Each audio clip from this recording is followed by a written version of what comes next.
రామాయ రామచంద్రాయ రామభద్రాయ వేదసే రఘునాథాయ నాథాయ సీతాయ పతయే నమః. హరి ఓం. స్మరవారం వారం కార్యక్రమాన్ని వీక్షిస్తున్న ప్రేక్షకులందరికీ స్వాగతం. గడిచిన ఏకాదశి రోజున మనం అనేక రామాయణాల్లోంచి కొన్నింటిని గ్రహించి వాటి యొక్క సారాన్ని చూసాం. గడిచిన తరగతి అంతా కూడా ఒక ఇన్ఫర్మేషన్ లాగా సాగింది. అంతా కూడా ఇన్ఫర్మేషనే. అందులో ఫలానా రామాయణాల్లో ఇన్ని శ్లోకాలు ఉన్నాయి, అది వీరి వీరి మధ్య సంవాద రూపంలో ఉన్నది, ఆ రామాయణంలో విశేషత ఇది. ఆ విధంగా మనం కొన్ని రామాయణాల గురించి వివరాలను తెలుసుకోవడం జరిగింది. అలాంటి అనేక రామాయణాల్లో గానయోగ్యత ప్రాశస్త్యాన్ని పొంది అతి చిన్న రామాయణంగా ప్రసిద్ధి పొందిన రామాయణం ఒకటి ఉన్నది. అదే నామరామాయణం. దాని యొక్క పూర్తి పేరు అష్టోత్తర శత నామ రామాయణం. అలా ఎందుకు అంటున్నారు అంటే, అష్టోత్తర శత అంటే 108, నామ అంటే నామములతో ఉన్నది.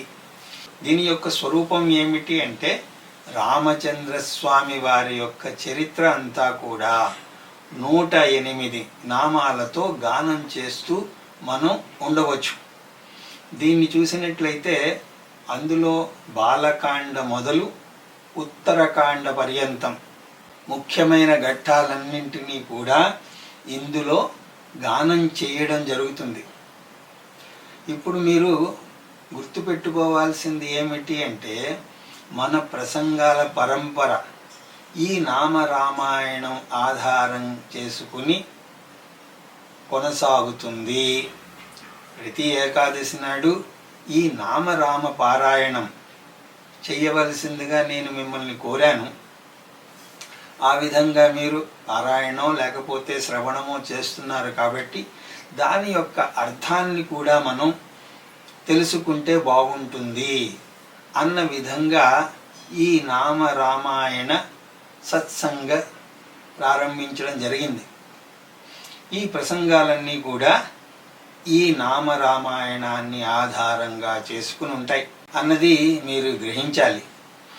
ఈ నామరామాయణంలోని ప్రతి నామాన్ని వాల్మీకి మహర్షి మనకి ప్రతిపాదించినటువంటి రామాయణం మొదలు అనేక రామాయణంలోని సన్నివేశాలను ఆశ్రయించుకుంటూ అర్థాన్ని గ్రహిస్తూ మనం ముందుకు వెళతాం. ఈ విధంగా ఈ సత్సంగం యొక్క స్వరూపం ఉంటుంది. ఇందులో మొట్టమొదటి నామం ఏమిటి అంటే శుద్ధ బ్రహ్మ పరాత్పర రామ. రామాయణ గ్రంథకర్త ఎవరో నాకు తెలియదు కానీ ఆయన గంభీరమైనటువంటి వేదాంత తత్వమును మనసులో భావించి చేసిన వేదాంత తత్వ రహస్యాన్ని అంతటినీ కూడా స్మరిస్తూ నామాలను ఇక్కడ ప్రతిపాదన చేస్తున్నారు.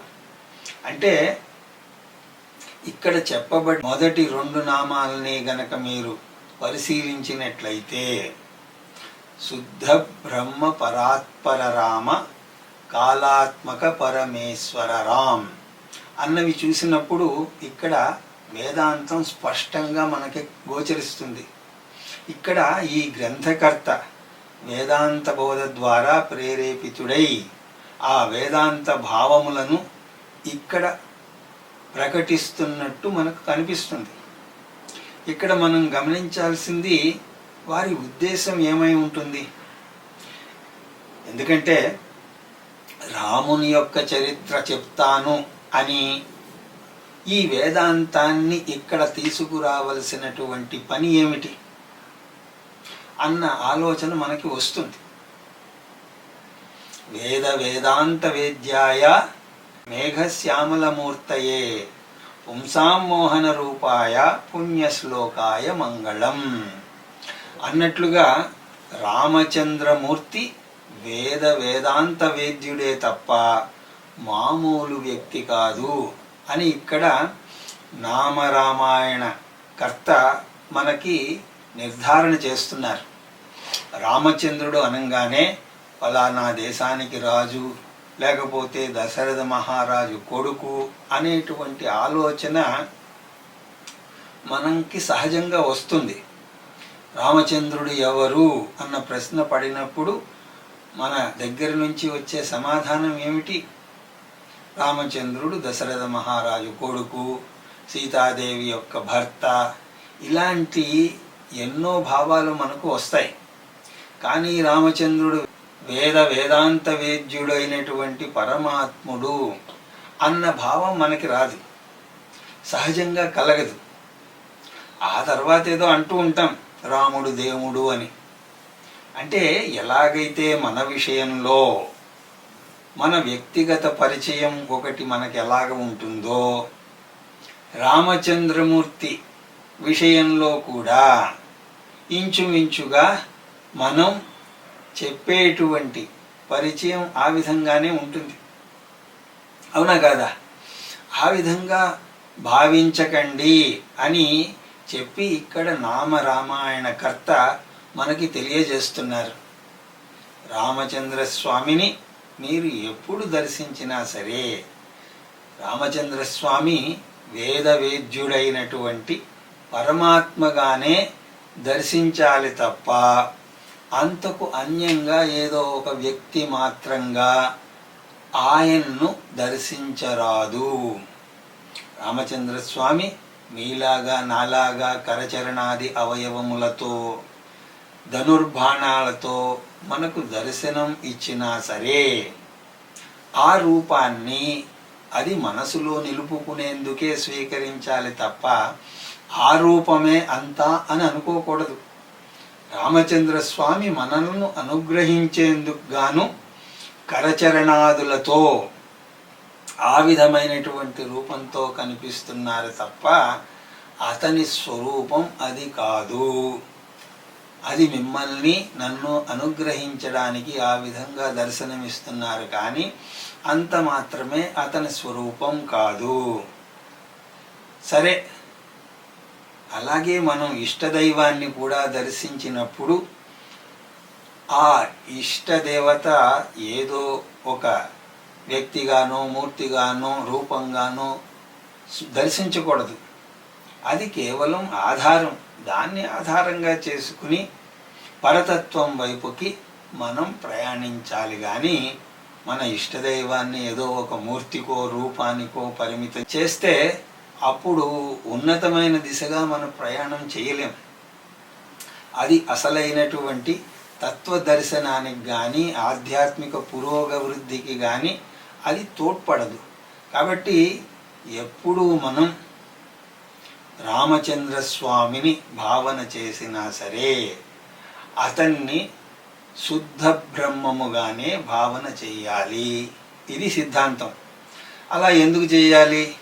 చెయ్యకపోతే నష్టం ఏమిటి అంటే మోక్షార్థం బ్రహ్మ విజ్ఞానం ఇది వేదాంతడిండి మహా అంటూ ఆచార్య శంకరాచార్యుల వారు మనకు వేదాంత డిండిమలో తెలియజేస్తారు. మోక్షం కావాలి అని అనుకుంటే అది కర్మల వల్ల లభించదు, ఉపాసన వల్ల లభించదు. మరి ఏం చేస్తే వస్తుంది అంటే కేవలం బ్రహ్మ విద్య ద్వారానే.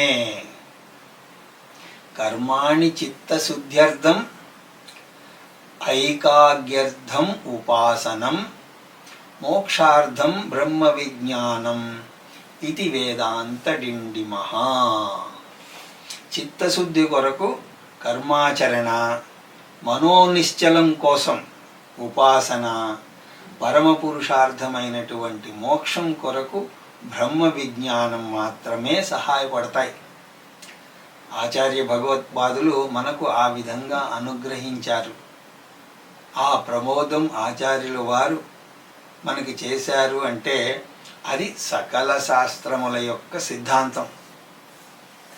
జ్ఞానం వల్లనే మోక్షం. కాబట్టి ఏ జ్ఞానం వల్ల మోక్షం?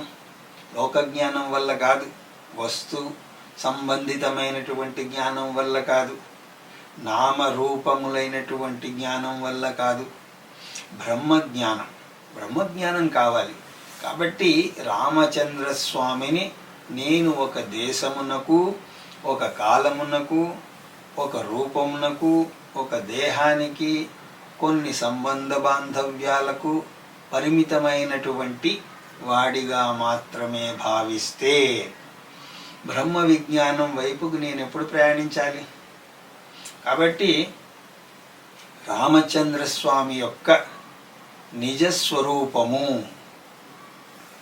ఆత్యంతిక రూపము శుద్ధ బ్రహ్మము అని శాస్త్రం చెప్తోంది.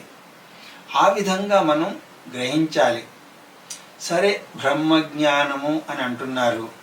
ఇంతకీ బ్రహ్మ విజ్ఞానము అంటే ఏమిటి? ఈ సబ్జెక్ట్ వచ్చిందంటే మాకు, అంటే వేదాంతులకు మహదానందం. ఒక ముక్కలో చెప్పాలి అంటే చాందోగ్యోపనిషత్తు బ్రహ్మము అంటే ఏమిటో చెప్తుంది. సదైవ సౌమ్య ఇదమగ్రమాసీత్ ఏకమేవా అద్వితీయం. హే సౌమ్య, హే ప్రియ శిష్యుడా, సదేవ ఇదమగ్రమాసీత్, ఈ సృష్టి కంటే ముందు సద్ అన్నది ఒక్కటే ఉన్నది. ఏకమేవా అద్వితీయం, రెండవ దానితో పని లేనటువంటిది, రెండవది కానటువంటిది, అసలు రెండు అనే పదమే లేనటువంటిది, ఏకమైనటువంటి తత్వం ఈ సృష్టికి ముందే ఉన్నది. ఇదం అంటే ఈ సృష్టికి ముందే ఉన్నది అంటే అర్థం ఏమిటి? ఈ సృష్టికి అది కారణం. ఉంగరం కాకముందే బంగారం ఉంది అంటే అర్థం ఏమిటి? ఉంగరానికి బంగారం కారణం అయి ఉన్నది. అలాగే ఈ జగత్ అంతటికీ కూడా పరమ కారణంగా చెప్పబడుతున్నది ఈ జగత్తుకి ముందే ఉన్నది. దాన్ని సద్ అని పిలుస్తారు. సదేవ, ఆ సత్తు ఒక్కటే, అది మాత్రమే ఉన్నది. ఆ సత్తే ఉపనిషత్తులు బ్రహ్మము అని తెలియజేస్తున్నాయి. కాబట్టి బ్రహ్మము అంటే ఏమిటి? ఈ సృష్టి కంటే ముందు ఏదైతే ఉన్నదో అదే బ్రహ్మము. ఈ బ్రహ్మ విజ్ఞానము సమస్త శాస్త్రముల యొక్క తాత్పర్యము అయి ఉన్నది. నేను ఎన్ని సంవత్సరాలు చదివినా చివరికి నన్ను బ్రహ్మ విజ్ఞానం దగ్గరికి అవి తీసుకురావాలి. అలా గనక తీసుకురాకపోతే అధ్యయనం అంతా కూడా మళ్ళీ మనల్ని జనన మరణ చక్రంలోకి పడేస్తూ ఉంటాయి. పునరపి జననం పునరపి మరణంలో పడేస్తాయి. కాబట్టి ఏ విజ్ఞానమైనా సరే అది బ్రహ్మ విజ్ఞానం వైపు తీసుకురాకపోతే అది బంధనాన్నే కలిగిస్తుంది తప్ప మరొక దాన్ని ఇవ్వలేదు.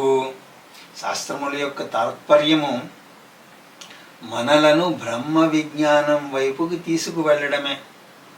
బ్రహ్మసూత్రాల్లో కూడా వేదవ్యాసుల వారు మనకు ఆ విధంగా దిశానిర్దేశం చేశారు. ఏమిటా సూత్రం అన్నప్పుడు అథాతో బ్రహ్మ జిజ్ఞాస, అథాతో బ్రహ్మ జిజ్ఞాస అన్నప్పుడు ఇందుచేత బ్రహ్మ జిజ్ఞాస చేయబడుతోంది. అథాతో ఏమిటి? అథ అంటే ఇప్పుడు. ఇప్పుడు అంటే ఎప్పుడు? కాఫీ టిఫిన్లు అయ్యాక, లేదా రామనామ సంకీర్తన అయ్యాక, లేకపోతే ఇంకా చెప్పుకోవాలి అంటే రిటైర్మెంట్ అయిన తర్వాత. అలా కాదు. అథాతో అంటే అందుచేత నీకు అన్ని విషయములలోనూ పరిజ్ఞానం లభించింది కాబట్టి సాధన చతుష్టయ సంపత్తిని నువ్వు సాధించావు కాబట్టి ఇప్పుడు బ్రహ్మ విద్య. ఇక్కడ రహస్యం ఏమిటి అంటే అన్ని విద్యల యొక్క తాత్పర్యము పూర్ణత్వం. అది బ్రహ్మ విద్యలోనే ఉన్నది. బ్రహ్మ విజ్ఞానం యందు మాత్రమే పూర్ణత్వం ఉన్నది. దీనిని వేదవ్యాసుల వారే ప్రతిపాదన చేశారు. మళ్ళీ ఇక్కడ ఇంకో ప్రశ్న. బ్రహ్మ విజ్ఞానాన్ని తెలుసుకోవడం కర్తవ్యం అని అన్నారు. మరి ఇక్కడేమో శుద్ధ బ్రహ్మము అని అంటున్నారు, మీరేమో బ్రహ్మ విజ్ఞానము, బ్రహ్మ జిజ్ఞాస, అథాతో బ్రహ్మ జిజ్ఞాస అని అంటున్నారు. కానీ అక్కడ అథాతో బ్రహ్మ జిజ్ఞాస అన్నారు తప్ప అథాతో శుద్ధ బ్రహ్మ జిజ్ఞాస అని అనలేదు కదా. ఇక్కడ శుద్ధ బ్రహ్మము అంటున్నారు. అంటే అప్పుడు బ్రహ్మము అశుద్ధం అని కూడా అవుతుందా అప్పుడప్పుడు? లేకపోతే శుద్ధ బ్రహ్మం ఒకటి అశుద్ధ బ్రహ్మం ఒకటి అని రెండు ఉన్నాయా? ఎందుకంటే అశుద్ధ బ్రహ్మము అన్న ఆలోచన లేకుండా శుద్ధ బ్రహ్మము అని ఎలా అనగలుగుతారు? మరి అలాంటిది ఏమైనా ఉన్నదా? బ్రహ్మమే అశుద్ధమైతే ఇంకా ఏకత్వాన్ని ఎలా నిరూపించగలరు? ఏకమేవా అద్వితీయం అని ఎలా అనగలుగుతారు? ఈ విషయంలో ఇక్కడ కొంచెం అయోమయంగా ఉంటుంది. ఏమిటి ఈ విషయం అలా అన్నప్పుడు మనం రెండవ బ్రహ్మసూత్రాన్ని కొంచెం పరిచయం చేసుకోవాలి. ఆ రెండవ బ్రహ్మసూత్రం ఏమిటి అంటే జన్మాదిత్యయతః అస్య జగతః జన్మాది సృష్టి స్థితి లయః యతః, ఎక్కడ నుండి అయితే ఈ జగత్తు యొక్క పుట్టుక, ఉండడము, అందులో లయించడం అన్నది జరుగుతోందో అది బ్రహ్మము అని నువ్వు తెలుసుకోవాలి. అంటే ఇంతకు ముందు మనం చూసినట్లుగా ఈ సృష్టి పరమకారణము బ్రహ్మము కాబట్టి ఆ బ్రహ్మము యందే సృష్టి పుడుతోంది, బ్రహ్మము యందే ఉంటోంది, బ్రహ్మము యందే కలిసిపోతోంది. తైత్తిరీయ ఉపనిషత్తు మనకి ఆ విధంగా తెలియజేస్తుంది. దీన్ని ఏ విధంగా అర్థం చేసుకోవాలి అంటే వాళ్ళు ఒక చిన్న ఉదాహరణ చెప్పారు. బుద్బుద జలములలాగా. బుద్బుదము అంటే నీటి బుడగ, జలము అంటే నీరు. ఈ నదుల్లోనూ సెలయేళ్లలోనూ ఈ నీటి బుడగలు పుడుతూ ఉంటాయి. మీరు జాగ్రత్తగా గమనించినట్లయితే అవి చాలా అందంగా కూడా ఉంటాయి.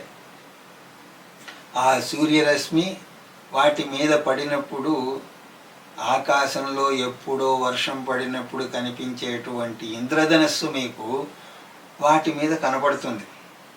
అంత అందంగా ఉన్నటువంటి నీటి బుడగ దాన్ని మనం ఏదో ఇంటికి తీసుకువెళదాం అని అనుకుంటే అది కుదురుతుందా? కుదరదు. ఎందుకంటే ఆ నీటి బుడగ నీటిలోనే పుడుతుంది, నీటిలోనే ఉంటుంది, నీటిలోనే తర్వాత పగిలిపోతుంది. అలా పగిలిపోయిన తర్వాత ఎక్కడికి వెళుతుంది? ఆ నీటిలోకే వెళుతుంది. ఆ విధంగా పరబ్రహ్మము అనేటువంటి జలములో, అంటే ఏదో పరబ్రహ్మము జలము అని కాదు, ఉదాహరణగా ఆ విధంగా తీసుకోండి. ఆ పరబ్రహ్మము అనేటువంటి జలములో ఈ సృష్టి అనేటువంటి నీటి బుడగ పుడుతుంది, అందులోనే ఉంటుంది, మళ్ళీ అందులోనే లయమైపోతుంది. బ్రహ్మసూత్రాలు అని రెండవ సూత్రంలో అది తెలియజేస్తోంది. జన్మాదిత్య యతః. సరే, బాగానే ఉందండి. ఆ పరబ్రహ్మము నేను జగత్తుని సృష్టించాలి అని అనుకుంటుందా అంటే ఆ నీటి బుడగ సృష్టించాలి అని నీరు అనుకుంటుందా? ఇదంతా ఎలా జరుగుతోంది అంటే ఏదో నీరు ఎప్పుడు కూడా నేను ఒక బుడగను సృష్టించాలి అని ఏమీ అనుకోదు. అదంతా ఒక ప్రక్రియ, ఆ విధంగా జరుగుతుందంతే. అదేవిధంగా జగత్తు వ్యవహారం అంతా కూడా చక్కగా జరిగేందుకు బ్రహ్మ దగ్గర ఒక శక్తి ఉన్నది. దాన్నే వేదాంతంలో మాయాశక్తి అని అంటారు. ఇంతకీ మాయ అంటే ఏమిటి? దాన్ని నిర్వచించాలి. లేకపోతే ఈ తెలుగు వాళ్ళందరూ కూడా మన వాళ్ళు మాయా మాయా అంటూ ఉంటారు. ఈ మాయ నుంచి నేను ఎప్పుడు బయటపడతానో, ఈ మాయలో పడిపోతున్నాను, ఇలాంటి మాటలన్నీ కూడా వాళ్ళు మాట్లాడుతూ ఉంటారు. కాబట్టి ఈ మాయ అంటే ఏమిటో మనం తెలుసుకోవాలి. మాయ అదేం చెడ్డదేం కాదండి. మాయ మంచిదే. మాయ లేకపోతే అసలు బ్రహ్మము జగత్కి కారణం అవజాలదు. మాయ లేకపోతే సృష్టి లేదు. కాబట్టి మరి మాయ యొక్క నిర్వచనం ఏమిటి అంటే సత్వరజస్తమో గుణాత్మిక మాయా. ఎక్కడో విన్నట్టుందా? తత్వబోధలో ఈ వాక్యం ఉన్నది. సత్వరజస్తమో గుణాత్మికమైనటువంటి మాయ అస్తి, మాయ ఉన్నది. ఎక్కడ ఉన్నది? బ్రహ్మాశ్రయమై మాయ ఉన్నది. ఇది చాలా పెద్ద సబ్జెక్ట్ అండి. దీనికి అందుకోసమే నేను మీకు సూచన చేస్తున్నాను, తత్వబోధ. అది శ్రవణం చేస్తేనే తప్ప మీకు విషయం స్పష్టం అవ్వదు. ఇక్కడ కేవలం నేను పైన చెప్పుకుంటూ వెళ్తాను. మాయా అన్నది ఉన్నది అంటే బ్రహ్మం ఒకటి ఉన్నది, మాయా ఒకటి ఉన్నది, అలా కాదు. బ్రహ్మ ఆశ్రయమై మాయ ఉన్నది. బ్రహ్మము కంటే వేరుగా లేదు. ఎలాగా అంటే కొండ విషయంలో కొండ మట్టిని ఆశ్రయించుకుని ఉన్నది. నామరూపాలు ఆ విధంగానే ఉన్నాయి. బంగారాన్ని ఆశ్రయించుకుని ఆభరణాలన్నీ ఉన్నాయి.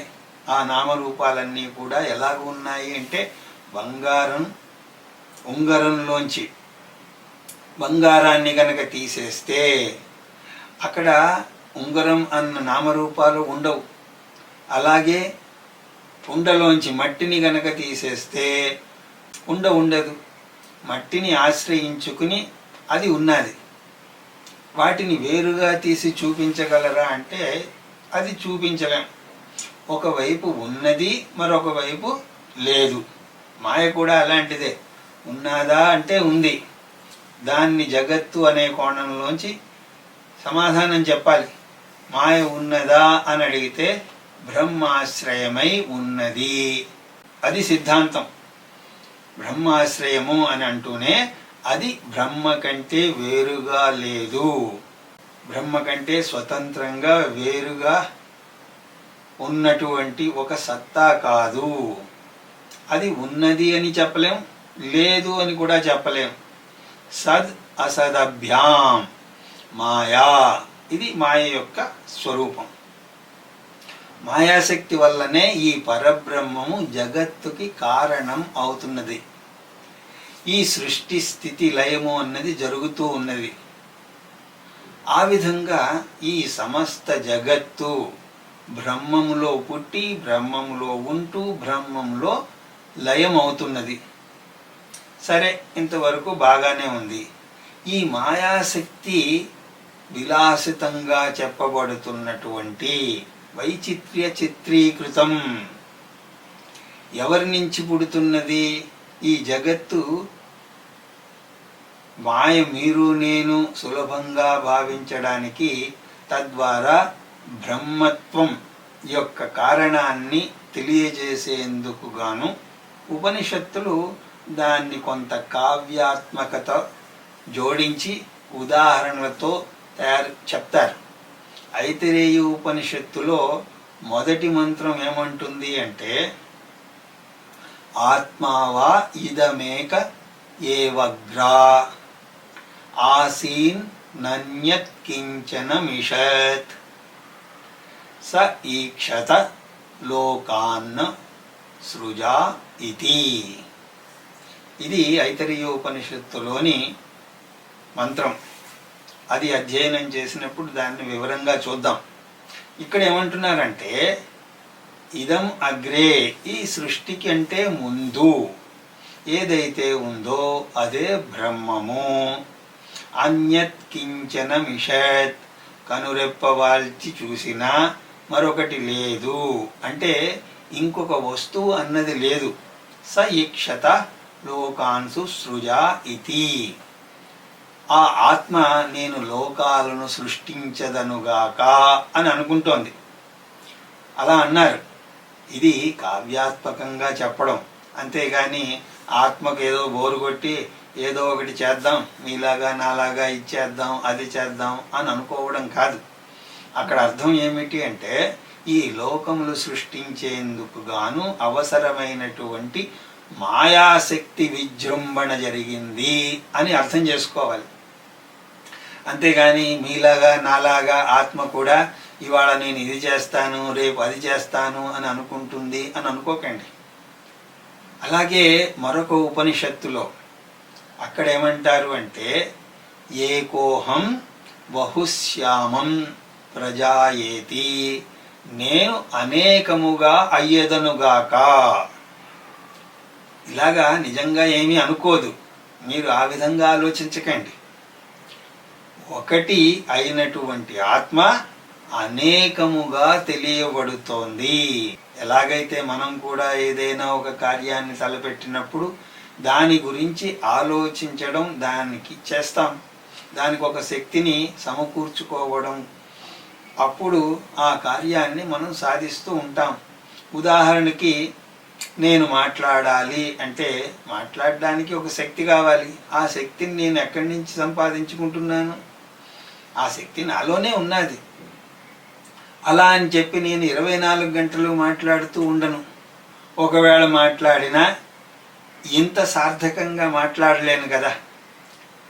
ఎప్పుడైతే నేను ఈరోజు ఏకాదశి నాడు రామనామ సంకీర్తనం మీద చిన్న ప్రసంగం చెయ్యాలి అని అనుకున్నానో, దానికి సంబంధితమైనటువంటి అవసరమైనటువంటి బుద్ధి అనేటువంటి శక్తిని, అలాగే దాన్ని వ్యక్తపరచడానికి శక్తి, వాక్ శక్తి, ఇప్పుడు వాటిని స్థూలంగా ఇస్తాను. అప్పటిదాకా అవన్నీ నాలో అత్యంత సూక్ష్మంగా ఉంటాయి. వాటిని వ్యక్తపరుస్తున్నాను. అలాగా వ్యక్తపరిచిన సమయంలో కార్యం పూర్తవుతుంది. ఆ విధంగానే బ్రహ్మలోని మాయ వ్యక్తం అవడాన్ని బ్రహ్మము ఆ విధంగా సంకల్పించింది అన్నట్టుగా మన అనుభవానికి తగ్గట్టుగా వాళ్ళు చెప్తారు. కాబట్టి ఎప్పుడు సృష్టి ప్రారంభమైంది అని అన్నప్పుడు, ఎప్పుడెప్పుడైతే బ్రహ్మములోని ఆ మాయ వ్యక్తం అయిందో అప్పుడు సృష్టి జరిగింది. అది సృష్టికి కారణం అయి ఉన్నది. ఇప్పుడు మనం కాస్త వెనక్కి వెళ్ళాలి. మాయాశక్తి వ్యక్తం అయినప్పుడు బ్రహ్మము యొక్క స్వరూపం ఏదైతే ఉందో అది శుద్ధ బ్రహ్మము. మాయాశక్తి వ్యక్తం కాని స్థితిలో బ్రహ్మమును భావన చేయండి. అలా చేయడంలో కొంచెం కష్టమే అవుతుంది. ఎందుకంటే మీరు జగత్తుని ఇప్పటికే చూస్తున్నారు, కానీ ఆ విధంగా భావన చేయాలి. మాయా సహితము కాని బ్రహ్మము అంటే మాయ వ్యక్తం కాని స్థితిలో, ఆ విధంగా మాయ యొక్క విలాసము విజృంభణము వ్యక్తము కాని స్థితిలో బ్రహ్మము ఏదైతే ఉందో అది శుద్ధ బ్రహ్మము. ఇది శుద్ధ బ్రహ్మం అంటే. ఇంకా సులువుగా చెప్పుకోవాలి అంటే మాయారహిత బ్రహ్మము, జగత్తు అనే కోణంలోంచి మాయాసహిత బ్రహ్మము. దానికి నిర్గుణ బ్రహ్మము, సగుణ బ్రహ్మము అని పేరు. మాయాసహిత బ్రహ్మము సగుణ బ్రహ్మము, మాయారహిత బ్రహ్మము నిర్గుణ బ్రహ్మము. ఈ శుద్ధ బ్రహ్మాన్ని తెలుసుకునేందుకు ఒకే ఒక విధంగా అది తెలియబడుతుంది. దాన్ని అధ్యారోప అపవాదము అని అంటారు. అధ్యారోప అపవాద విధానాన్ని అనుసరిస్తూనే గాని శుద్ధ బ్రహ్మం అంటే ఏమిటో మనకు అది తెలియదు. శుద్ధ బ్రహ్మము ప్రత్యక్షం కాదు, దాన్ని బుద్ధితో మాత్రమే గ్రహించాలి. కాబట్టి ఆ విధంగా అధ్యారోప అపవాదములతో సిద్ధమైనటువంటి బ్రహ్మము శుద్ధ బ్రహ్మము. శ్రీరామచంద్రస్వామి వారిని ఈ విధంగా భావించాలి అన్నది ఇక్కడ దర్శింపజేస్తున్నారు. శుద్ధ బ్రహ్మానికి జగత్ కారణత్వం ఉండదు. అంటే జగత్తు రావడానికి కారణమైనటువంటి వారు శుద్ధ బ్రహ్మం కాదు. అందుకోసమే నీటి బుడగ ఉదాహరణ చెప్పింది. నీటిలో బుడగ విషయంలో నీటి బుడగ పుట్టింది, ఉన్నది, అందులోకే లయం అవుతుంది. మనం అంటున్నాం, కానీ ఈ విధంగా నీరుని అడిగారనుకోండి, దానికి అసలు ఏమీ తెలియదు. ఎందుకంటే ఆ నీటి బుడగ నీటి కంటే వేరుగా ఏమీ లేదు. వేరుగా ఉన్నప్పుడే కార్యము కారణము అని మాట్లాడతాం. జలం దృష్ట్యా జలం నీటి బుడగకి కారణం కానే కాదు. పోనీ ఇంకో ఉదాహరణ ఏదైనా చెప్పుకుందామంటే, అల అన్నది కూడా మన దృష్టి కోణంలోంచే. సముద్రాన్ని అడిగారనుకోండి, మీలో ఎన్ని అలలు ఉన్నాయి అంటే, అల అంటే ఏమిటి అని అడుగుతుంది. ఆ అలలో జలం తప్పిదే ఏమీ లేదు. ఆ విధంగా శుద్ధ బ్రహ్మము అన్నది అంటూనే అక్కడ జగత్ కారణం అన్నది ఉండదు. అపవాదంలో చిట్ట చివరకు కార్య నిషేధమే జరుగుతుంది. ఇదంతా కూడా వేదాంత సారం. దీన్నంతా కూడా పట్టుకుంటేనే కానీ మీకు విషయం బోధపడదు. దీన్నే మాండూక్య ఉపనిషత్తులోని 7వ మంత్రంలో శుద్ధ బ్రహ్మము ఎలాంటిది అని చెప్పడం జరుగుతుంది. అక్కడ నా అంతః ప్రజ్ఞం న వహి ప్రజ్ఞం న ఉభయత ప్రజ్ఞం న ప్రజ్ఞానఘనం న ప్రజ్ఞం న అప్రజ్ఞం అదృష్టమవ్యవహార్య మగ్రాహ్యమలక్షణం అచింత్యమవ్యపదేశకృత ఏకాత్మతా ప్రత్యయసారం ప్రపంచోపశమం శాంతం శివం అద్వైతం చతుర్థం మన్యంతే స ఆత్మా స విజ్ఞేయః. అంతఃప్రజ్ఞ కాదు, బహిప్రజ్ఞ కాదు, ప్రజ్ఞ కాదు, అప్రజ్ఞ కాదు.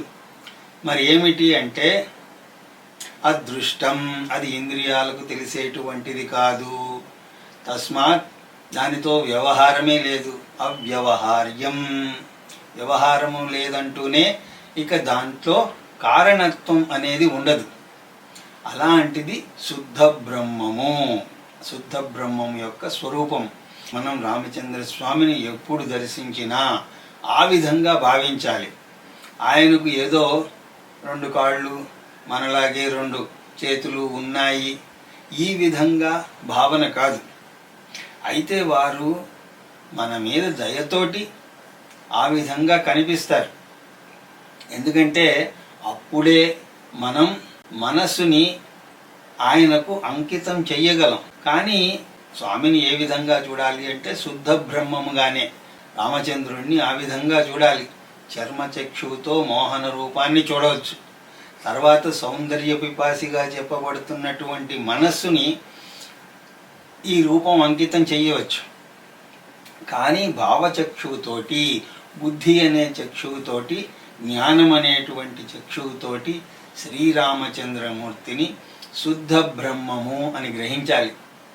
అది శుద్ధ బ్రహ్మము అంటే. ఆ తర్వాత వస్తున్నటువంటి పదం పరాత్పరః. వేదాంతంలో అపరా, పరా అన్న పదాలు విరివిగా వాడతాం. వీటికి ఆయా సందర్భాలను అనుసరించి అర్థాలను చెప్పాల్సి ఉంటుంది. అందులో అత్యంత ప్రధానంగా గుర్తుపెట్టుకోవలసినటువంటి అర్థాలు ఏమిటి అంటే, అపరా అంటే ఈ జగత్. పరా అన్నప్పుడు ఈ జగత్తుకి ఏ హేతువుగా చెప్పబడుతున్నదో ఆ మాయాశక్తి. అందుకోసమే పరా అన్నారు. స్త్రీలింగ పదం అది. ప్రకృతి అని కూడా అంటాం. ఈ జగత్తు అపరా, దీనికి హేతువుగా ఉన్నది మాయాశక్తి, అది పర. ఆ మాయాశక్తి కూడా స్వతంత్రంగా ఏమీ లేదు, బ్రహ్మాశ్రితమై ఉన్నది. మరి బ్రహ్మము అంటే పరా, అపరలకు కూడా పరమైనటువంటి వాడు. అర్థమవుతోందండి?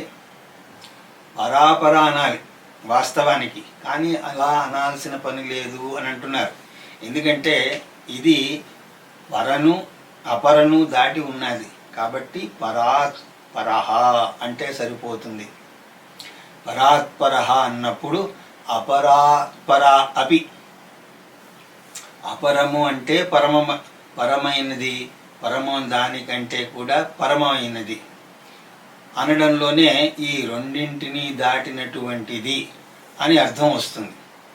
అంటే ఇక్కడ ప్రకృతి కంటే పరాత్, అతీతమైనటువంటి వాడు.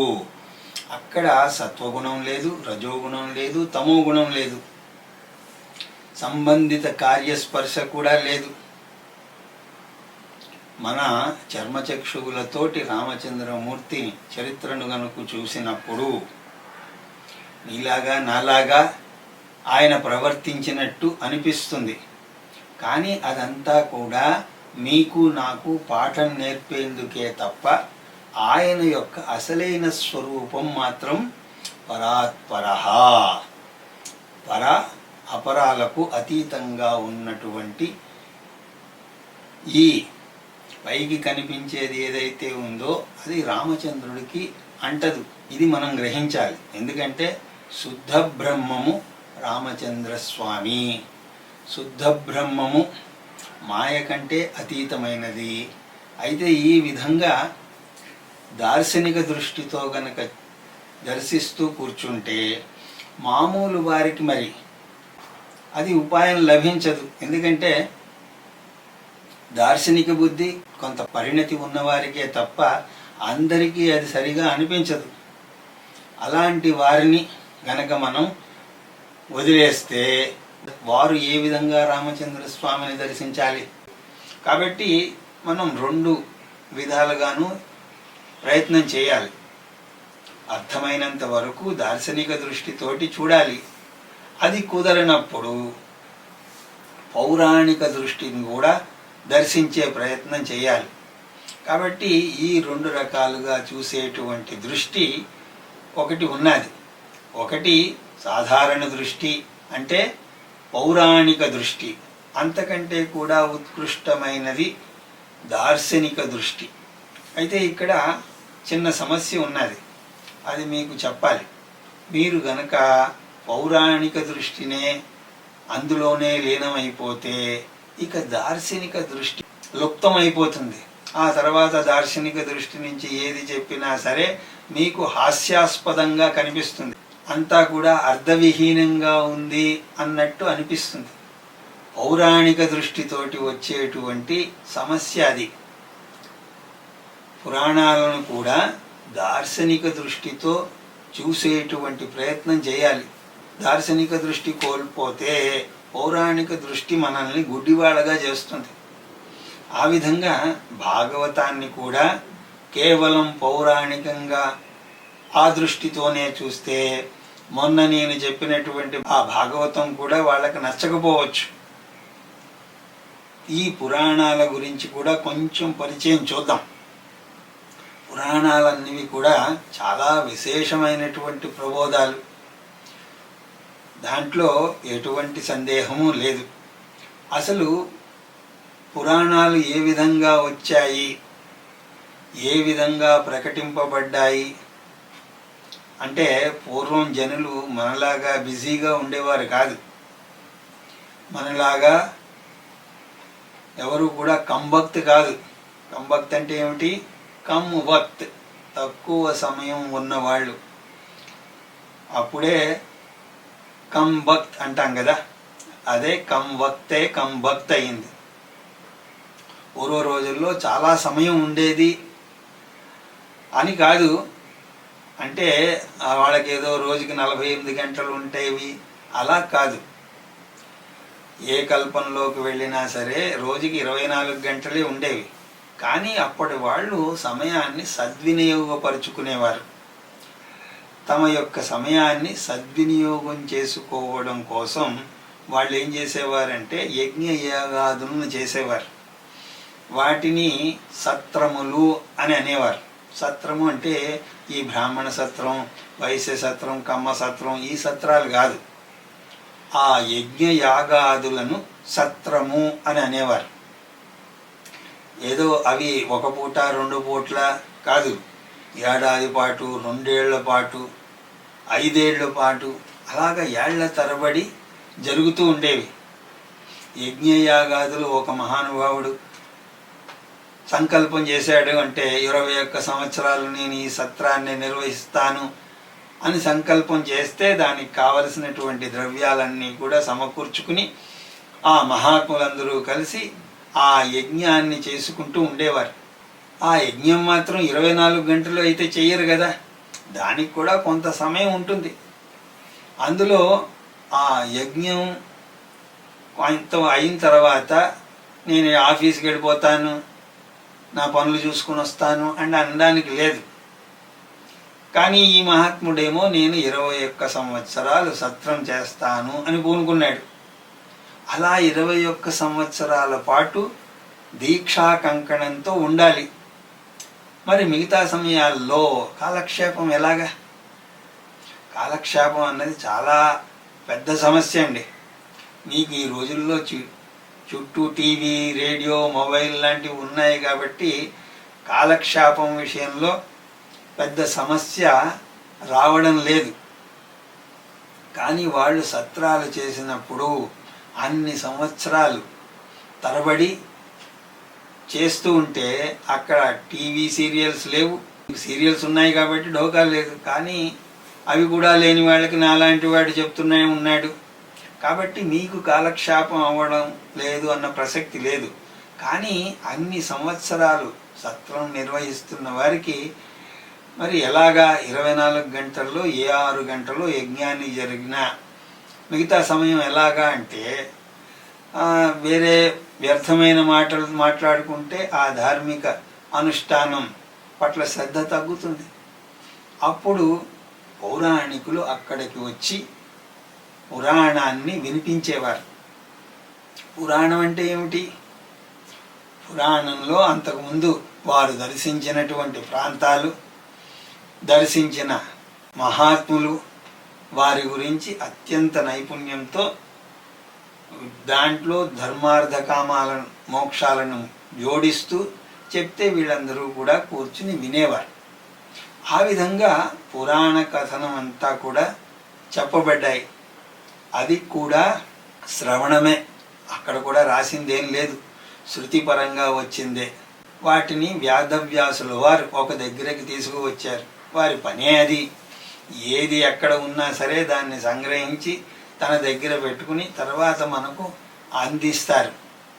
ఏ విధంగా అయితే వేదాన్నంతటినీ కూడా ఒక చోటకు చేర్చి దాన్ని 4గా విభజించి మనకు అందించారో అలాగే ఆ సత్రముల యందు ఆ మహాత్ముల చేత బోధించబడినటువంటివి ఆ కథలన్నింటినీ కూడా ఒక దగ్గరకు తెచ్చి దానికి పురాణ సంహిత అనేటువంటి రూపాన్ని కల్పించారు.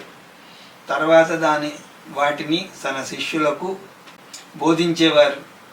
ఆ తర్వాత అదే 18 పురాణాలకు మాతృక అయింది. ఆ విధంగా వేదవ్యాసుల వారు ఈ నిర్మాణం అంతా చేశారు. ఈ పురాణాలు అత్యంతంగా తత్వ ప్రబోధాలుగానే ఉంటాయి, కథలు కాదు. అందులో ప్రబోధాలే ఉంటాయి. కథలుగా కనిపించినా సరే ఉన్నవంతా కూడా తత్వశాస్త్రం, ఆ రహస్య దర్శనాలు మొదలైనవి చాలా లోతైనటువంటి గంభీరమైనటువంటి రహస్యాలు అందులో ఉండేవి. ఆ విధంగా పరమ గంభీరమైనటువంటి సత్యాలను కథల ద్వారా, సంకేతాల ద్వారా పురాణాల్లో మనకు కనిపిస్తాయి. అక్కడ నేరుగా ఉపదేశం అని ఉండదు, అథాతో బ్రహ్మ జిజ్ఞాస అన్నట్టుగా ఉండదు. అక్కడ ఒక్క చిన్న మాటే ఆ కథ రూపంలో విస్తారంగా కనిపిస్తుంది. కాబట్టి ఈ పౌరాణికుడు ఏం చెయ్యాలి అంటే ఆ కథలో ఉన్నటువంటి రహస్యాన్ని మనకు తెలియజేయాలి.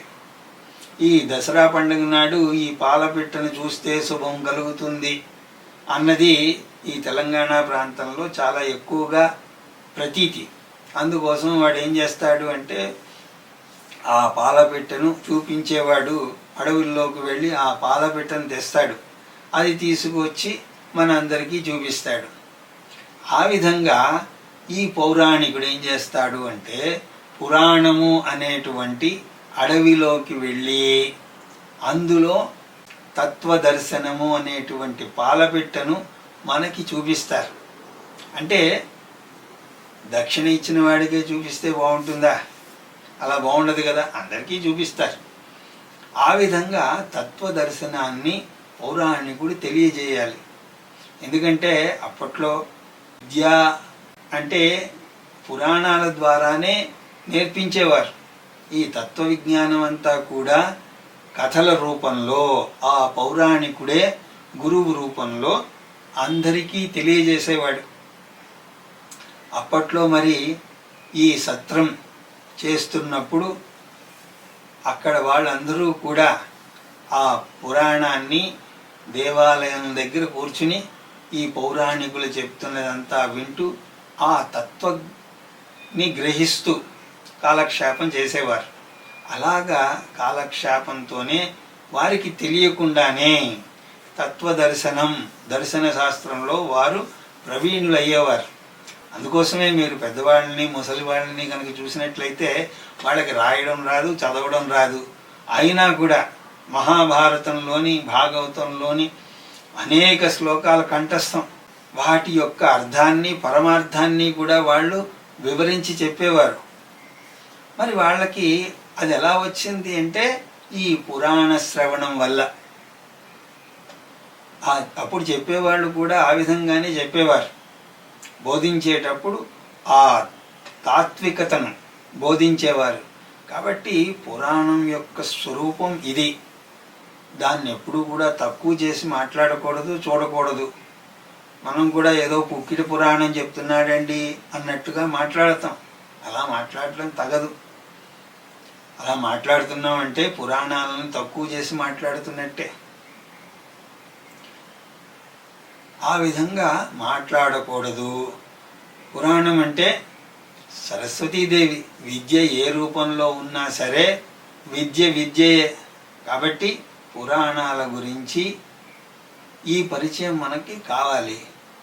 పురాణములు అన్నప్పుడు అవి కథల రూపంలో, సంకేతాల రూపంలో గంభీరమైనటువంటి సత్యాన్ని ఆవిష్కరిస్తూ ఉంటాయి. పురాణములు, ఈ శాస్త్రాలు గొప్ప విద్య. అలాగే పురాణాలలో ఇంకొక విశేషత కూడా ఉంది. అదేమిటి అంటే మహత్తరమైనటువంటి సంఘటనల యొక్క జాతక గణనం అన్నది కూడా మీకు ఇక్కడ కనిపిస్తుంది. ఖగోళ శాస్త్రం, గణాంకాలన్నీ కూడా పురాణాల్లోంచే మనకు దొరుకుతాయి. ఉదాహరణకి ఫలానా మహారాజు ఫలానా యజ్ఞాన్ని చేశారు, ఆ రోజు తిథి నక్షత్రం ఇది అని అనగానే దాన్ని గనక మనం అధ్యయనం చేస్తే, విడమర్చి చూడగలిగితే అప్పుడు ఉన్నటువంటి క్యాలెండర్ ప్రకారం కూడా ఆ యొక్క తేదీని మనం పట్టుకోవచ్చు. అవునా కాదా?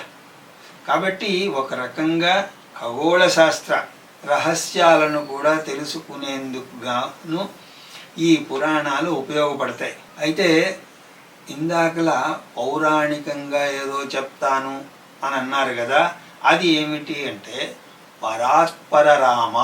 పరాత్పర పురాణ వ్యాఖ్యానం ప్రకారం పరుడు అంటే చతుర్ముఖ బ్రహ్మగారు.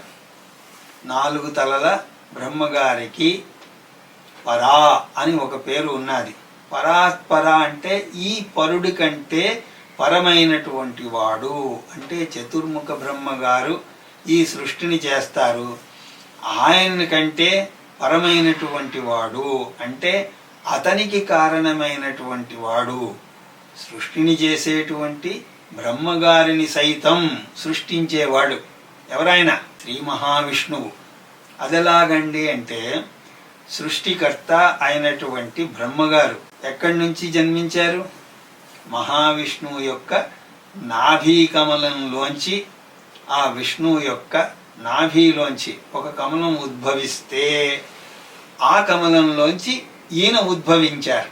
కాబట్టి మీరు అనంత పద్మనాభ స్వామిని చూస్తే ఆయన యొక్క దివ్య రూపంలో ఆ బ్రహ్మగారు కూడా మీకు కనిపిస్తారు. కేరళలో అనంత పద్మనాభ స్వామి గనక మీరు దర్శనం చేస్తే త్రిమూర్తులు మీకు అక్కడ దర్శనం ఇస్తారు. 3 తలుపులు ఉంటాయి. ఒక తలుపులో నుంచి మీరు పరమేశ్వరుడు కనిపిస్తాడు, శివలింగ రూపంలో కనిపిస్తాడు. 2వ తలుపులో నుంచి బ్రహ్మగారు విష్ణుమూర్తి యొక్క నాభిలోంచి ఉత్పన్నమైనటువంటి కమలంలో ఆ బ్రహ్మగారు మీకు కనిపిస్తారు. 3వ తలుపులో ఆ విష్ణుమూర్తి యొక్క పాదాల యొక్క దర్శనం మీకు ఆ విధంగా లభిస్తుంది. ఆ విధంగా చతుర్ముఖ బ్రహ్మగారు నాభీ కమలంలోంచి జన్మించారు కాబట్టి ఒక రకంగా విష్ణుమూర్తి తండ్రి అవుతారు. కాబట్టి పరాత్పరహ అయింది విష్ణుమూర్తి.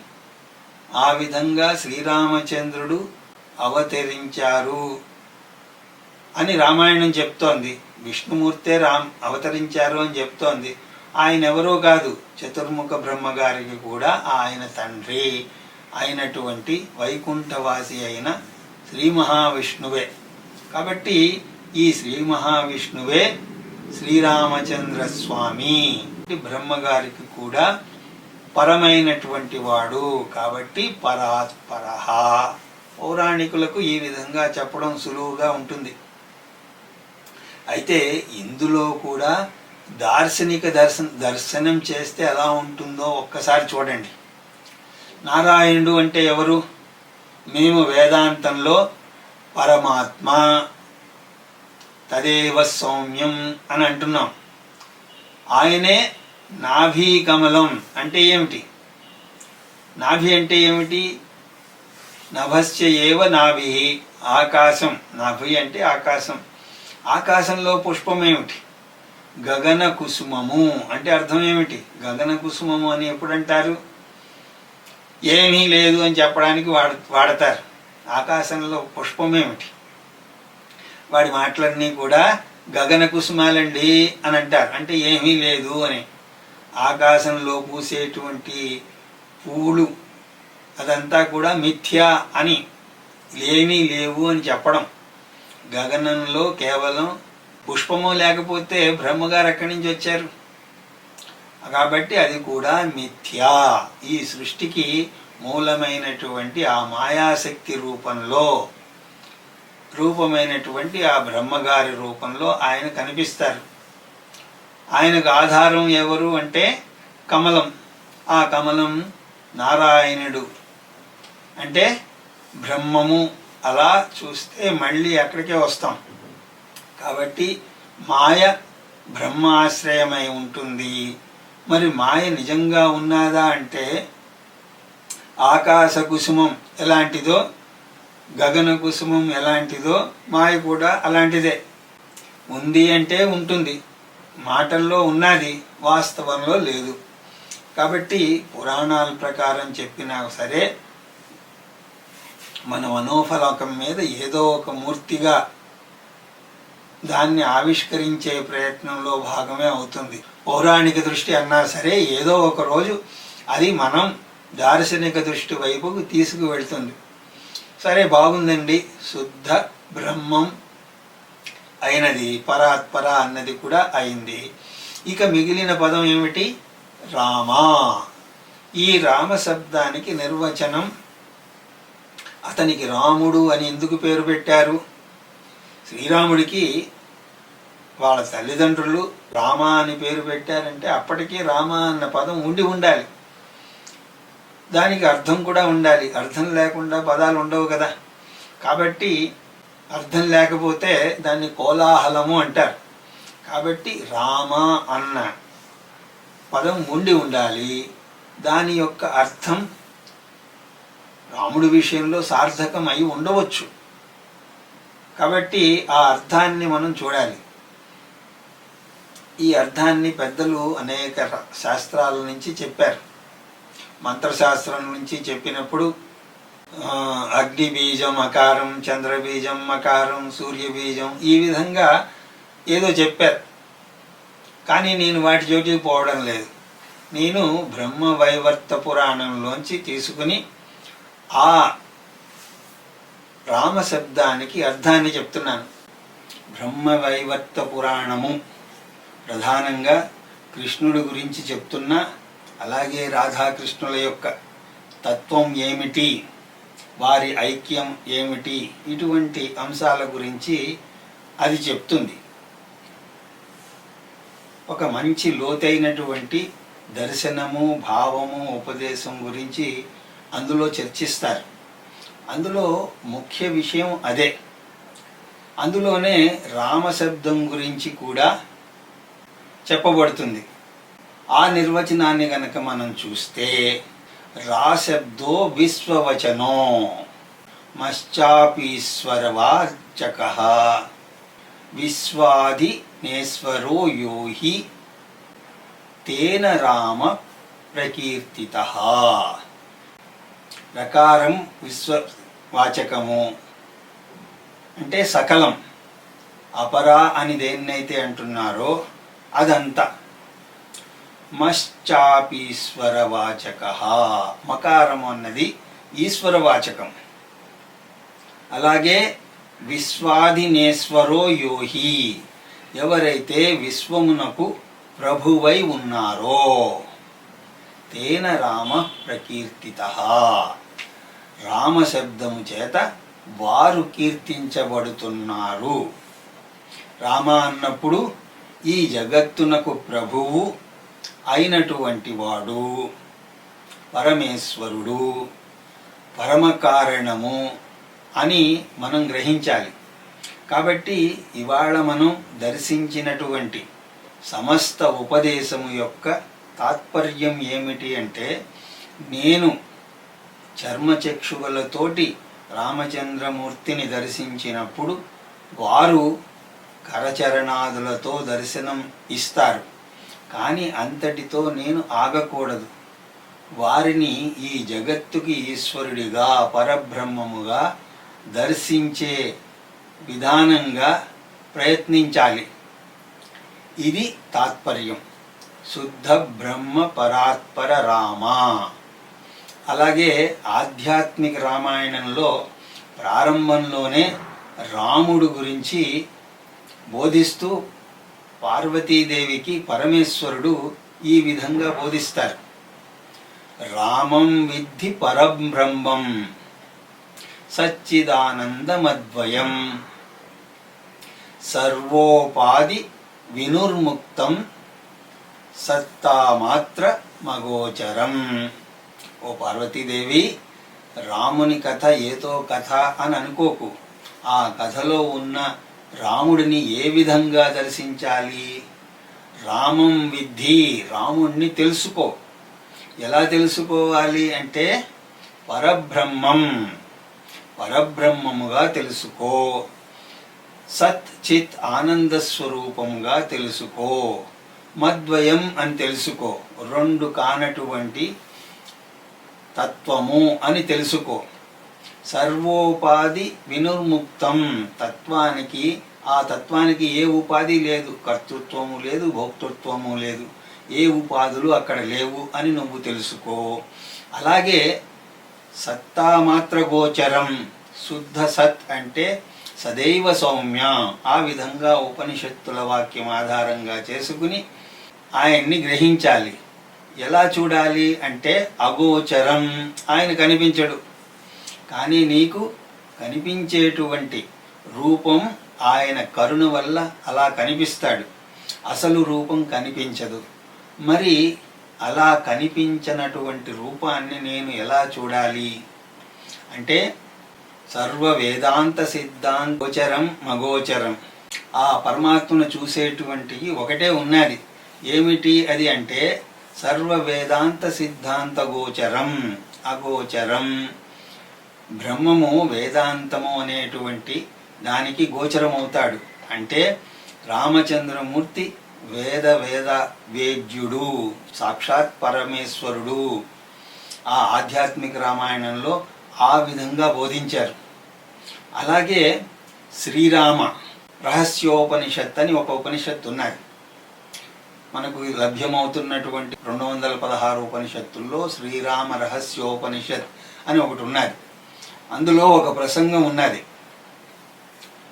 ఈ సనకాది మహర్షులు శ్రీరామచంద్రమూర్తి యొక్క నిజతత్వాన్ని తెలుసుకుని సంతోషించాలి అన్న ఉద్దేశంతో ఆంజనేయ స్వామిని ఆశ్రయిస్తారు. వారికి రామచంద్ర స్వామి యొక్క నిజస్వరూపమును ఆంజనేయ స్వామి ప్రకటిస్తారు. ఆంజనేయ స్వామి కంటే ఎవరు ప్రకటించగలరు? వారికి తప్ప రాముడి గురించి, ఆ రాముడి యొక్క నిజస్వరూపం ఇంకొకరికి ఎలా తెలుస్తుంది? అక్కడ ఒక మాట ఆయన అంటారు, రామయేవ పరం బ్రహ్మ రామ ఏవ పరంతపః, రామ ఏవ పరం తత్వం, శ్రీరామో బ్రహ్మతారకం. రామ ఏవ పరం బ్రహ్మ. ఓ మునులారా, రాముడియే పరబ్రహ్మము. పరబ్రహ్మమే రాముడు. కాబట్టి రాముడిని ఒక వ్యక్తిగా చూస్తే అతని స్వరూపాన్ని గ్రహించినట్టవదు. రాముడే పరబ్రహ్మము. రామ ఏవ పరంతపః. అలాగే రాముణ్ణి చేరేందుకు చేసే ప్రయత్నం ఏదైనా సరే అవన్నీ కూడా తపస్సులే. అంత పెద్ద మేము ప్రయత్నాలు చేయలేమండి, ఎలా చేయగలుగుతాం అని మీరు అన్నారా? రామనామాన్ని ఉచ్చరించినా చాలు, అది తపస్సు కిందకే వస్తుంది. అలాగే రామ ఏవ పరం తత్వం, పరమతత్వంగా చెప్పబడుతున్న ఆధ్యాత్మిక తత్వం కూడా రామచంద్రమూర్తియే. ఆధ్యాత్మిక సత్యం ఏదైతే ఉందో పరమ సత్యం కూడా ఆ రాముడే. శ్రీరామ బ్రహ్మ తారకం. ఈ రామచంద్ర స్వామియే పరబ్రహ్మము. ఆయనే ఈ సంసార సాగర తరుణోపాయానికి ఏకైక మార్గము. రామచంద్రమూర్తి స్వరూపము బ్రహ్మస్వరూపము. ఆయన్ని చేరుకునేటువంటి ఏ ప్రయత్నమైనా అది తపస్సు. రామచంద్రమూర్తి సకల ఆధ్యాత్మిక సత్యాలకు నిజస్వరూపము. రామచంద్రమూర్తి ఆశ్రయమే సంసార సాగర తరుణోపాయము అని ఆంజనేయ స్వామి ఆ విధంగా తెలియజేస్తారు.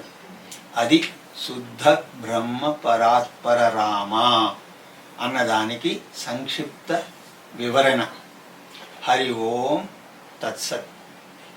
శ్రీరామ రామ రామేతి రమే రామే మనోరమే సహస్రనామ తత్తుల్యం రామనామ వరాననే. హరి ఓం. సర్వం శ్రీరామచంద్ర చరణారవిందార్పణమస్తు.